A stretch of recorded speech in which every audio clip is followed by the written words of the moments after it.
गोकुल में देखो बाजे बधाई। जन्मे हैं कृष्ण कन्हाई, गोकुल में देखो बाजे बधाई। यमुना भी धन्य हुई छू के चरण को, यमुना भी धन्य हुई छू के चरण को। लेके वसुदेव चले प्यारे ललन को, लेके वसुदेव चले प्यारे ललन को। ओ दिए कान्हा को ब्रिज पहुँचाई, गोकुल में देखो बाजे बधाई। कान्हा को ब्रिज पहुँचाई, गोकुल में देखो बाजे बधाई। जन्मे हैं कृष्ण कन्हाई, गोकुल में देखो बाजे बधाई। बाजे बधाई देखो बाजे बधाई, बाजे बधाई देखो बाजे बधाई। जन्मे हैं कृष्ण कन्हाई, गोकुल में देखो बाजे बधाई। जन्मे हैं कृष्ण कन्हाई, गोकुल में देखो बाजे बधाई। हो धन्य हुई है ब्रज भूमि सारी, धन्य हुई है ब्रज भूमि सारी। त्रैलोकी नाथ जन्मे कृष्ण मुरारी, त्रैलोकी नाथ जन्मे कृष्ण मुरारी। ओ सारी नगरी है आज हर साई, गोकुल में देखो बाजे बधाई। सारी नगरी है हर साई, गोकुल में देखो बाजे बधाई। जन्मे हैं कृष्ण कन्हाई, गोकुल में देखो बाजे बधाई। जन्मे हैं कृष्ण कन्हाई, गोकुल में देखो बाजे बधाई। बनठन लुटावे बाबा पायल और छल्ला, बनठन लुटावे बाबा पायल और छल्ला। लड़ुआ बटे और बर्फी रसगुल्ला, लड़ुआ बटे और बर्फी रसगुल्ला।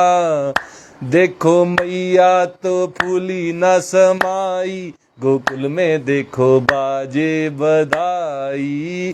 मैया तो फूली न समाई, गोकुल में देखो बाजे बधाई। जन्मे हैं कृष्ण कन्हाई, गोकुल में देखो बाजे बधाई। जन्मे हैं कृष्ण कन्हाई, गोकुल में देखो बाजे बधाई। दाऊ लुटावे सोना चांदी और जेवर, दाऊ लुटावे सोना चांदी और जेवर।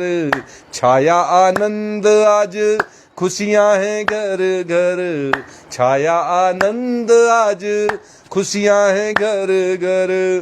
ये सब देख हंसते हैं कन्हाई, गोकुल में देखो बाजे बधाई। सब देख हंसते हैं कन्हाई, गोकुल में देखो बाजे बधाई। जन्मे हैं कृष्ण कन्हाई, गोकुल में देखो बाजे बधाई। जन्मे हैं कृष्ण कन्हाई, गोकुल में देखो बाजे बधाई। जन्मे हैं कृष्ण कन्हाई, गोकुल में देखो बाजे बधाई। बाजे बधाई देखो बाजे बधाई, बाजे बधाई देखो बाजे बधाई।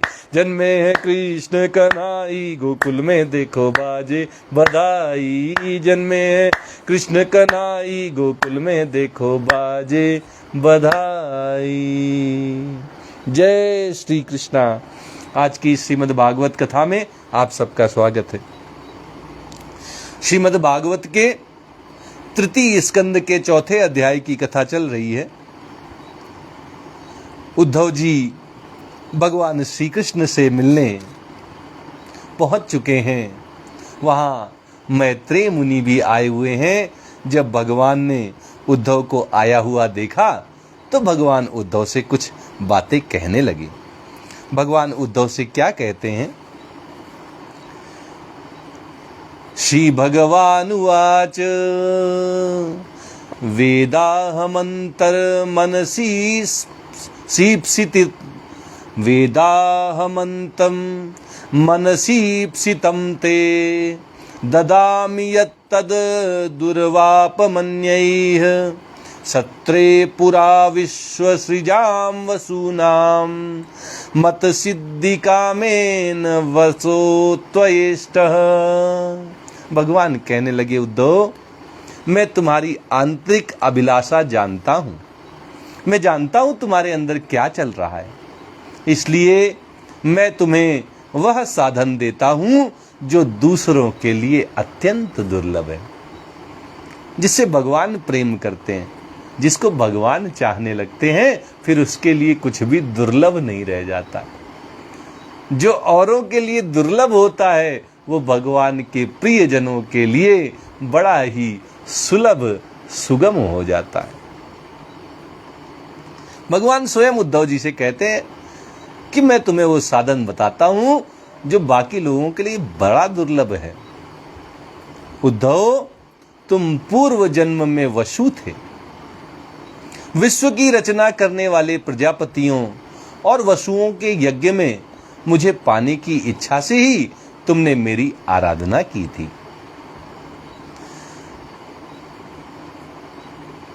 तुमने मेरी आराधना की थी और इसी का ये फल है कि आज मैं तुम्हारे सामने साक्षात हूं। स एष साधो चरमो भवाना मासादितस्ते मदनुग्रहो यत् यन्मां लोकान् रह उत्सृजन्तम् दिष्ट्याद दृश्वान विशदानुवृत्त्या।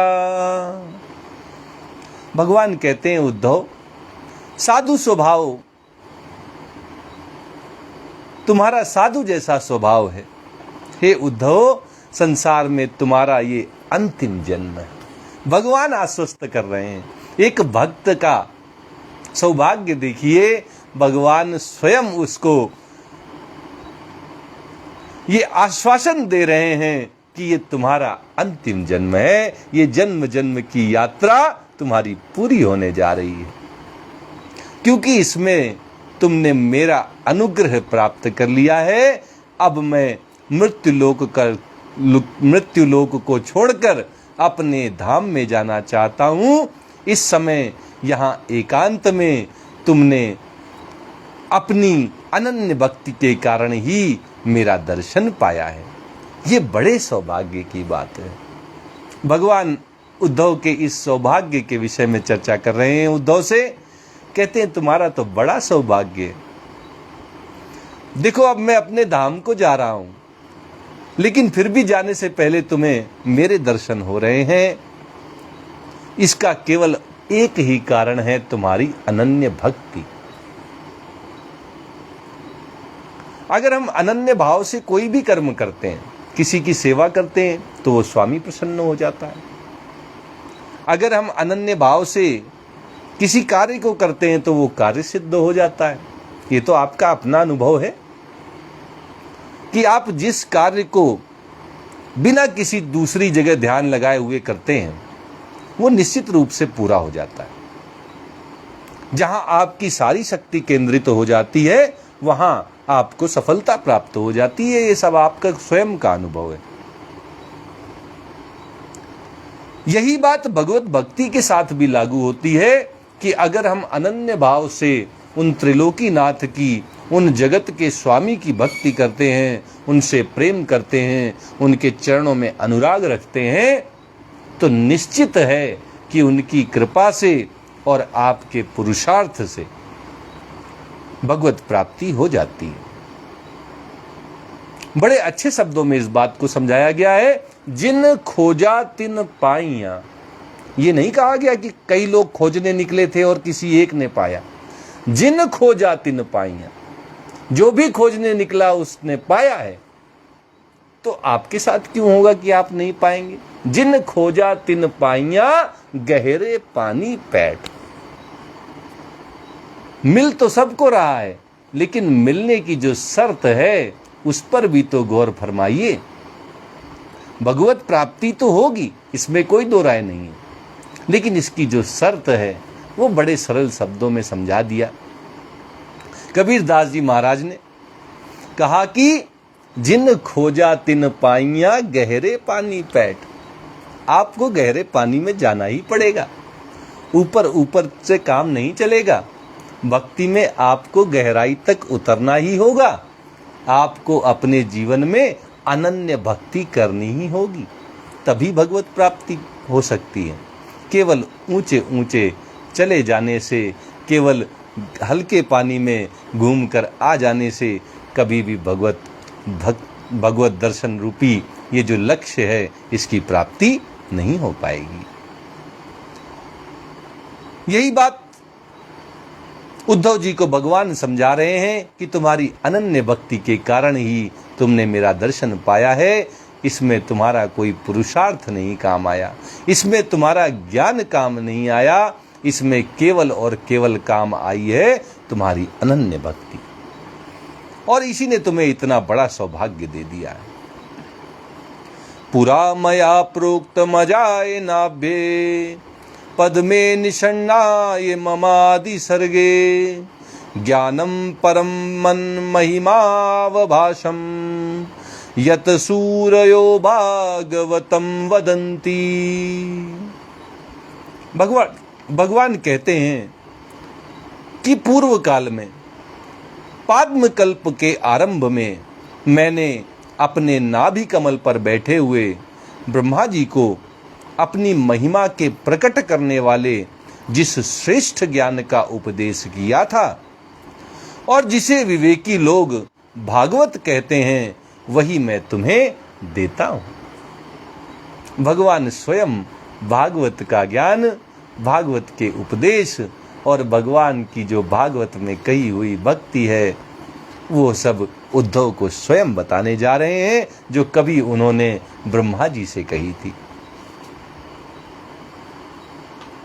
इत्यादृतोक्तः परमस्य पुंसः प्रतिक्षणानुग्रह भाजनोहम स्नेहोत्थरो मा स्खलिताक्षरस्तम मुञ्चच्छुचः प्रांजलिराब भाषे। उद्धव जी कहते हैं, विदुर जी, मुझ पर तो प्रतिक्षण उन परम पुरुष की कृपा बरसा करती थी। मैं तो हमेशा से महसूस करता था कि मेरे ऊपर जगत के पालनहार की बड़ी कृपा है। इस समय उनके इस प्रकार आदर पूर्वक कहने से स्नेहवश मुझे रोमांच हो आया। मेरी वाणी गदगद हो गई और मेरे नेत्रों से आंसुओं की धारा बहने लगी। उस समय मैंने हाथ जोड़कर उन परम पिता परमेश्वर भगवान श्री कृष्ण से क्या कहा। उद्धव जी ने क्या कहा भगवान से उस समय? कोन्वीस ते पाद सरोज भाजाम सुदुर्लभोर्थे सुचतुस्वर्पीह तथापि नाहं प्रवृणोमि भूमन् भवत्पदाम्भोज निसेवनोत्सुकः। उद्धव जी कहते हैं, स्वामी, आपके चरण कमलों की सेवा करने वाले पुरुषों को इस संसार में अर्थ, धर्म, काम और मोक्ष, इन चारों में से कोई भी पदार्थ दुर्लभ नहीं है। भगवान से कह रहे हैं उद्धव जी कि जो आपकी शरण में आ जाते हैं, जो आपसे प्रेम करने लगते हैं, जो आपकी भक्ति करने लगते हैं, जो आपकी चरण कमलों की सेवा में लग जाते हैं, उन्हें तो चारों पुरुषार्थ प्राप्त हो जाते हैं। उनके लिए धर्म, अर्थ, काम और मोक्ष कुछ भी दुर्लभ नहीं रह जाता, उन्हें सब प्राप्त हो जाता। तथापि उद्धव जी कहते हैं, मुझे उनमें से किसी की इच्छा नहीं। वास्तविक भक्ति यही है कि हमें धर्म की भी इच्छा नहीं है, हमें मोक्ष की भी इच्छा नहीं है। और जब इन दोनों की इच्छा नहीं है तो काम की इच्छा कैसे हो सकती? हमें अर्थ की इच्छा कैसे हो सकती? हमारे अंदर इन चारों में से किसी की इच्छा ना हो, यही अनन्य भक्ति का उदाहरण है। यही अनन्य भक्ति प्राप्त हो गई, उसकी कसौटी है। अगर आपके अंदर अभी भी धर्म के प्रति कोई इच्छा है कि मैं बड़ा धर्मात्मा बन जाऊं, मुझे मोक्ष प्राप्त हो जाए, अगर ऐसी इच्छा है तो अभी आपकी भक्ति अधूरी है। अभी आपको बहुत सारी राह में आगे बढ़ना ही है। अभी आपको लंबा सफर तय करना पड़ेगा, क्योंकि उद्धव जी जिस मार्ग में पहुंच चुके हैं, भगवान ने जिसे खरा खरा कह दिया है, उस कसौटी को भगवान और उद्धव जी के माध्यम से हम सब के सामने ये श्रीमद् भागवत महापुराण बता रहा है। ये भागवत की कथा जोर जोर से कह रही है कि धर्म के पीछे मत भागो। ये कहती है मोक्ष के पीछे मत भागो। ये कहती है अर्थ और काम के पीछे भी मत भागो। इनमें से किसी की कोई इच्छा तुम्हारे मन में नहीं होनी चाहिए। इच्छा तो हरि नाम की और न इच्छा दास। जो भगवान के दास होते हैं, जो भगवान के भक्त होते हैं, उनके मन में केवल एक ही इच्छा होती है कि भगवान का नाम उनके मुख से निकलता रहे। हनुमान जी भी सुंदरकांड में यही कहते हैं। भगवान से कहते हैं कि वही दिन सबसे खराब होता है जब आपका सुमिरन ना हो, जब आपका नाम जुबान पर ना आए, जब आपका स्मरण ना हो, वही दिन सबसे खराब होता है, वही विपत्ति होती है। इसके अलावा तो सब सौभाग्य ही है। जब तक भगवान का नाम मुख से निकलता रहे, तब तक हमसे ज्यादा सौभाग्यशाली कोई दूसरा नहीं हो सकता। हम सबको यहाँ शिक्षा लेनी चाहिए कि धर्म, अर्थ, काम और मोक्ष ये सब बराबर के पुरुषार्थ हैं। इन सब का बराबर हमारे जीवन में उपयोग है, इनकी हमारे जीवन में बराबर महिमा है, लेकिन इनमें से किसी के प्रति भी हमारे मन में कोई इच्छा नहीं होनी चाहिए। और जो भगवान के चरणों की सेवा में लग जाते हैं, उन्हें अपने आप ये चारों प्राप्त हो जाते हैं। इसलिए भगवान के भक्तों को तो बिल्कुल भी इनकी चिंता नहीं रहनी चाहिए, बिल्कुल भी इनकी इच्छा नहीं रहनी चाहिए। उद्धव जी कहते हैं, मुझे इनमें से किसी की इच्छा नहीं है, मैं तो केवल आपके चरण कमलों की सेवा के लिए ही लालायित रहता हूं। जिन चरणों की सेवा मात्र से चारों पुरुषार्थ प्राप्त हो जाते हैं, उनमें से किसी एक को क्यों मांगना? उन चरणों की सेवा में लग जाने से ये चारों एक साथ प्राप्त हो जाते हैं। उद्धव जी कहते हैं, कर्माण्यनीहस्य भवो भवस्यते दुर्गाश्रयोथारि भयात् पलायनम कालात्मनो यत प्रमदायुताश्रयः स्वात्मनरते खिद्यति धी विदामिह। उद्धव जी कहते हैं, प्रभु आप निष्प्रय होकर भी कर्म करते हैं, अजन्मा होकर भी जन्म लेते हैं, काल रूप होकर भी शत्रु के डर से आप स्वयं भागते हैं और द्वारिका के किले में जाकर छिप जाते हैं। अद्भुत लीलाएं हैं आपकी। आपकी कोई स्पृहा नहीं है, आपकी कोई इच्छा नहीं है, आपको कुछ पाना नहीं है, आपको किसी को कुछ दिखाना नहीं है, फिर भी आप कर्म करते हैं। अरे प्रभु, आप तो अजन्मा हैं, अनादि हैं, अनंत हैं, फिर भी आप जन्म लेते हैं।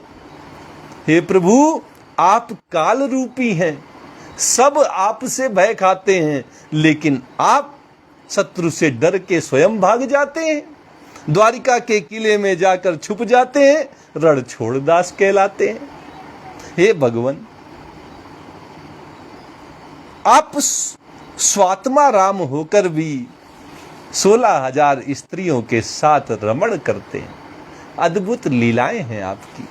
आप स्वात्मा राम हैं, स्वयं की आत्मा के आराम में मगन रहने वाले, मस्त रहने वाले आप मस्त मौला हैं, और आप 16,000 स्त्रियों के साथ रमण भी करने वाले हैं। कैसी अद्भुत लीलाएं आप करते हैं भगवान।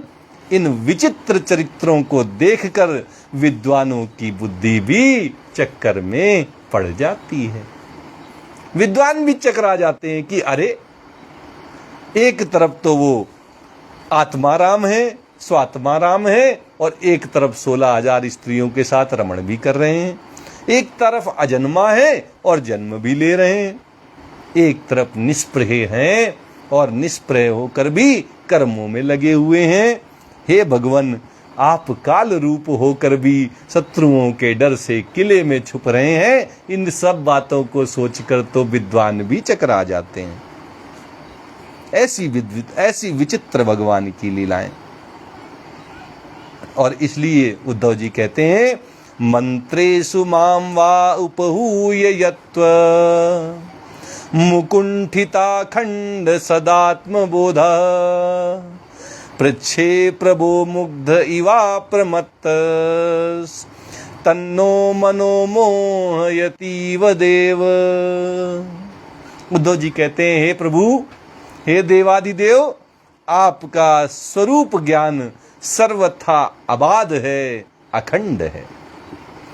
फिर भी आप सलाह लेने के लिए मुझे बुलाकर जो भोले मनुष्यों की तरह बड़ी सावधानी से मेरी सम्मति पूछा करते थे, प्रभु, आपकी वो लीला मेरे मन को मोहित सा कर देती है। भगवान को किसी की सलाह क्या लेनी, वो तो सबको सलाह देने वाले हैं। जब सब जगह से सलाह मिलनी समाप्त हो जाती है, तब अंतिम जो सलाह देने का कार्य करने वाला शेष रह जाता है, वो हमारे भगवान श्री कृष्ण हैं। जब सब जगह से व्यक्ति हार जाता है, तब जिनके चरणों की सेवा करके और उस दुविधा को, उस कठिन घड़ी को, उस कठिन प्रश्न को जो उत्तर उनके तलाश ले जाता है, उन सबके सलाह देने वाले, सबके सिपे सलाहकार भगवान श्री कृष्ण के प्रति उद्धव जी के मन में बड़ा मोह पैदा हो जाता है, जब वे देखते हैं कि सबको सलाह देने वाले उनको बुलाकर सलाह मशवरा कर रहे हैं, उनकी सम्मति पूछ रहे हैं। ऐसे में बड़े सौभाग्यशाली हैं उद्धव जी, जिनको भगवान स्वयं बुलाकर दर्शन देते हैं। और ये सलाह लेना तो एक बस भगवान की कृपा का तरीका मात्र है। आज की कथा यहीं तक कही जाएगी। आइए श्रीमद् भागवत जी की आरती करते हैं और आज की कथा यहीं विश्राम देते हैं।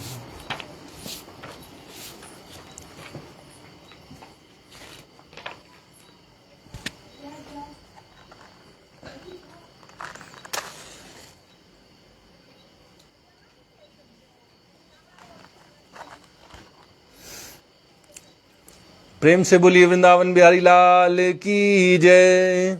श्री भागवत भगवान की है आरती, पापियों को पाप से है तारती। श्री भागवत भगवान की है आरती, पापियों को पाप से है तारती। ये अमर ग्रंथ, ये मुक्ति पंथ, ये पंचम वेद निराला, नव ज्योति जलाने वाला। ये अमर ग्रंथ, ये मुक्ति पंथ, ये पंचम वेद निराला, नव ज्योति जलाने वाला। हरि नाम यही हरि धाम यही, हरि नाम यही हरि धाम यही, यही जग मंगल की आरती, पापियों को पाप से है तारती। श्री भागवत भगवान की है आरती, पापियों को पाप से है तारती। ये शांति गीत पावन पुनीत, पापों को मिटाने वाला, हरि दरस दिखाने वाला। ये शांति गीत पावन पुनीत, पापों को मिटाने वाला, हरि दरस दिखाने वाला। ये सुख करनी ये दुख हरिणी, ये सुख करनी ये दुख हरिणी। श्री मधुसूदन की आरती, पापियों को पाप से है तारती। श्री भागवत भगवान की है आरती, पापियों को पाप से है तारती। ये मधुर बोल जग फंद खोल, सन्मार्ग दिखाने वाला, बिगड़ी को बनाने वाला। ये मधुर बोल जग फंद खोल, सन्मार्ग दिखाने वाला, बिगड़ी को बनाने वाला। श्री राम यही घनश्याम यही, श्री राम यही घनश्याम यही, यही प्रभु की महिमा की आरती, पापियों को पाप से है तारती। श्री भागवत भगवान की है आरती, पापियों को पाप से है तारती। श्री भागवत भगवान की है आरती, पापियों को पाप से है तारती। प्रेम से बोलिए वृंदावन बिहारी लाल की जय, राधा रमण सरकार की जय, राधा वल्लभ लाल की जय। जय श्री कृष्णा, जय श्री कृष्णा, जय जय।